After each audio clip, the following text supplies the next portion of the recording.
Cricket ప్రపంచంలో ఒక విషాదం చోటు చేసుకుంది.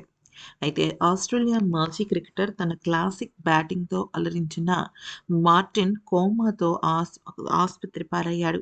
మెదడు వాపు వ్యాధి మెనింజైటిస్ సోకడంతో పరిస్థితి విషమంగా ఉన్నట్లు తెలుస్తోంది. ప్రస్తుతం బ్రిస్బేన్‌లోని ఒక ఆసుపత్రిలో కోమాలో ఉన్నారు. వైద్యులు అత్యవసర చికిత్స అందిస్తున్నారని ఆస్ట్రేలియా మీడియా కథనాలు తెలిపాయి. గత కొన్ని రోజులుగా మార్టిన్ అనారోగ్యంతో బాధపడుతున్నారు. మార్టిన్ అస్వస్థత వార్త తెలిసి క్రికెట్ లోకం షాక్ అయింది. అయితే చాలామంది మార్టిన్ అంటే ఇంకెవరో అనుకునేరు. డేమియన్ మార్టిన్ అనే క్రికెటర్ అనమాట.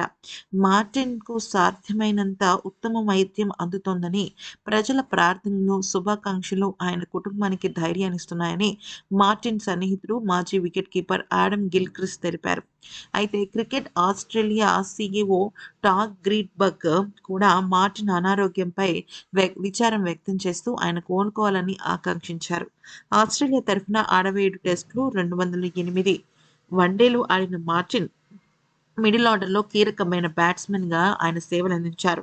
టెస్టుల్లో 13 సెంచరీలు సాధించగా, ముఖ్యంగా 1999, 2003 వరల్డ్ కప్ గెలిచిన ఆసీస్ జట్టులో సభ్యుడిగా నిలిచాడాయన.